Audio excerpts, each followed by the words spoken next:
एक नवरात्रे में जो पंचमी तिथि होती है, नवरात्रे की जो पंचमी तिथि है, उस पंचमी तिथि के दिन अशोक सुंदरी का जो स्थान होता है उसको समझिएगा थोड़ा सा। जैसे ये शिवलिंग है और ये शिवलिंग, ये जलाधार, और जलाधारी में जो जल बहता है उसमें बीच में जो मोटी सी लाइन रहती है वो अशोक सुंदरी होती है। जैसे कई बेटे हैं, बेटियां हैं, कोई व्यक्ति व्यापार चालू कर रहा है, कोई व्यक्ति अपना नया भवन निर्माण कर रहा है, नए भवन में जा रहा है, या कुछ अच्छी दुकान खोलना चाह रहा है, कोई अपने लक्ष्य पर पहुंचना चाहता है और पहुंच नहीं पा रहा। माँ आदिशक्ति की पूजन की जो पंचमी तिथि होती है, इस पंचमी तिथि पर अशोक सुंदरी वाली जगह पर, जो अशोक सुंदरी का स्थान है, वहां पर लाल पुष्प एक समर्पित करें।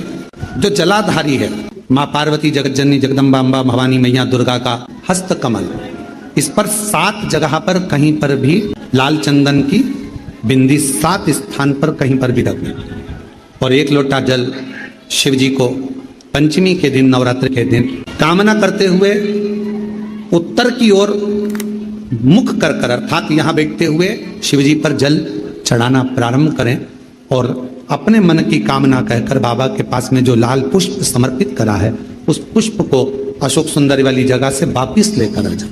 जिस लक्ष्य को आप पाना चाहते हैं, अच्छी पढ़ाई कर रहे हो, खूब अध्ययन कर रहे हो, खूब मेहनत कर रहे हो, खूब पढ़, कोई दुकान खोल रहे हो, व्यापार चालू कर रहे हो, कोई नया कार्य चालू कर रहे हो, उस पुष्प को अपने स्पर्श कर या उस पुष्प का दर्शन कर आप एक बार जाकर देखो, आपको उस मंजिल तक माँ आदिशक्ति दुर्गा भवानी शिव पहुंचा कर। नवरात्रे का 5वां दिन रहा है, और मान लो कि आपके घर में किसी बच्चे की, लड़के की या लड़की का या मंगल विवाह नहीं हो रहा हो, या शादी नहीं हो रही हो, या उस लड़के लड़की के लिए बहुत प्रयास कर लिया आपने और उसकी शादी हो ही नहीं रही, अथक प्रयास आपने कर लिया और उसका मंगल विवाह नहीं हो रहा, तो ये देवी भागवत में स्पष्ट कहा गया है, देवी भागवत में वर्णन किया गया है, देवी भागवत में वर्णित किया गया, और देवी भागवत में कहा गया कि आम का जो पत्ते होते हैं, आम का जो पत्ता होता है, आम का जो पल्लव होता है, उस आम के पत्ते पर हल्दी और सिंदूर,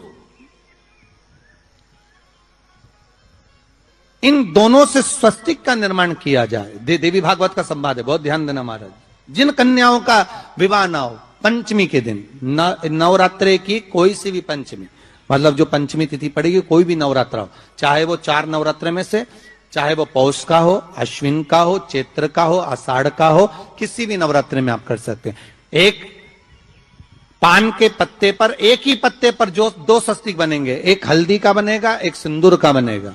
बस अंतर इतना है, जो हल्दी का स्वस्तिक है उस पर कंकु के चावल अर्थात रौली के चावल, रौली कुंकू के चावल रखना है, और जो सिंदूर का है उस पे हल्दी के चावल रखना है। इतना रखकर जिस लड़का लड़की का विवाह नहीं होता उसकी हथेली पर रखकर उसका नाम और गोत्र बोलकर महाराज उसको ले जाकर नीम के पेड़ के नीचे उसको रख दिया जाता है। मात्र 3.5 या 4 महीने ऐसे रहते हैं जिसके अंदर उस लड़का लड़की का विवाह पक्का हो जाता है। जिसका विवाह नहीं होता केवल उसी के लिए। एक नवरात्रे में जो पंचमी तिथि होती है, नवरात्रे की जो पंचमी तिथि है, उस पंचमी तिथि के दिन अशोक सुंदरी का जो स्थान होता है उसको समझिएगा थोड़ा सा। जैसे ये शिवलिंग है और ये जलाधारी है भगवान शंकर की,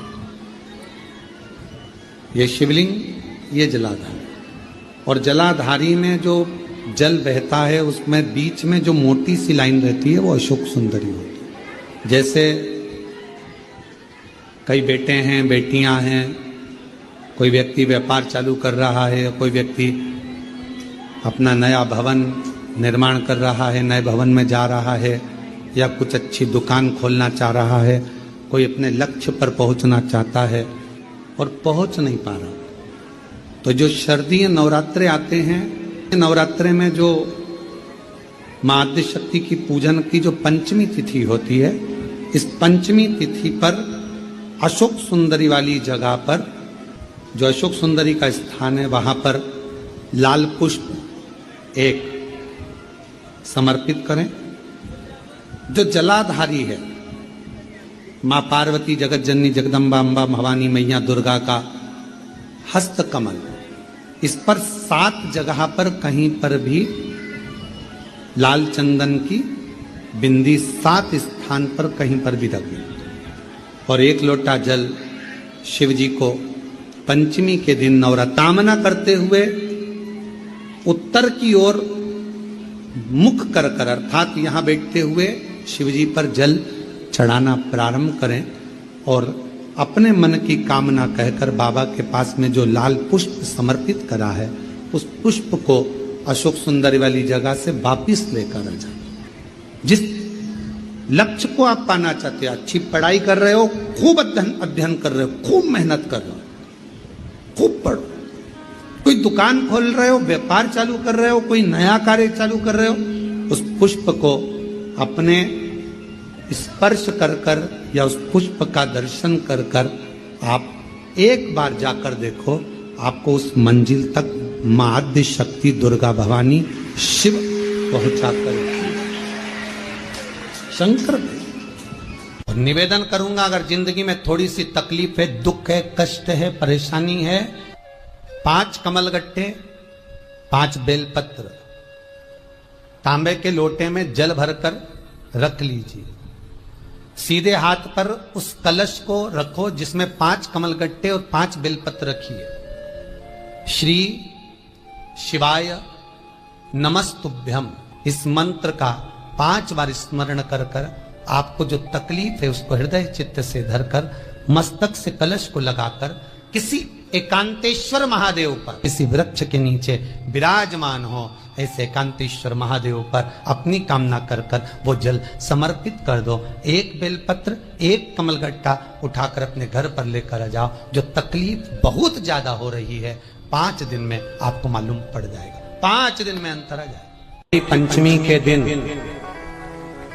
देवाधिदेव महादेव पर चढ़ाई गई शमी पत्र,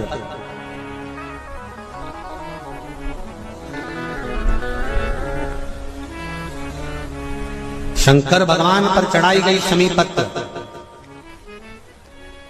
आस्तिक मुनि का नाम लेकर, कौन से मुनि? आस्तिक मुनि का नाम लेकर शमी पत्र को वापस उठाकर उसको अपने दरवाजे की चौखट पर कहीं पर भी या द्वार पर कहीं पर भी एक ओर रख देने पर घर के अंदर, बगीचे के अंदर सर्प प्रवेश नहीं करता। ध्यान रखिए, सर्प प्रवेश नहीं करेगा। शमी पत्र समर्पित करने पर, उस शमी पत्र को आस्तिक मुनि का स्मरण करने पर, कौन से मुनि है?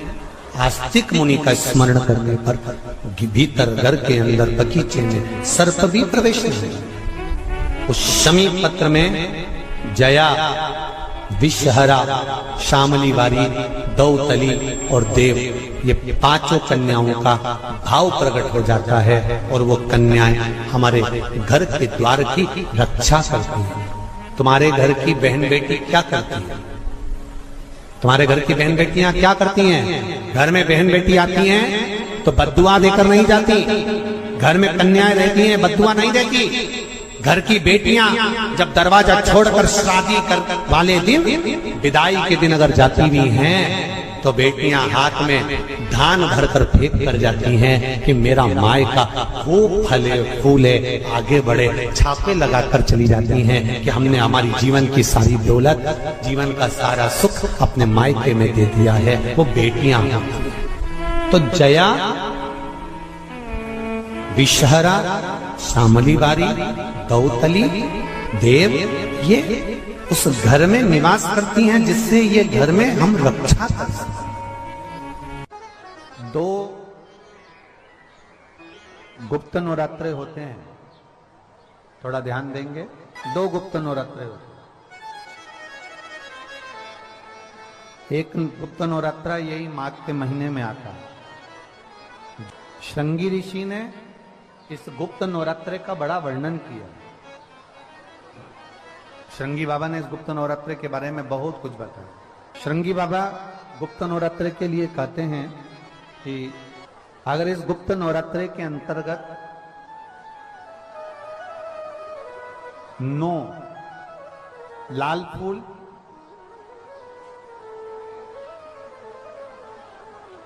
और 5 श्वेत पुष्प। ये दोनों लोग कहते हैं गुप्त नवरात्रे में हम देवी की आराधना करें, गुप्त नवरात्रे में हम भगवान की आराधना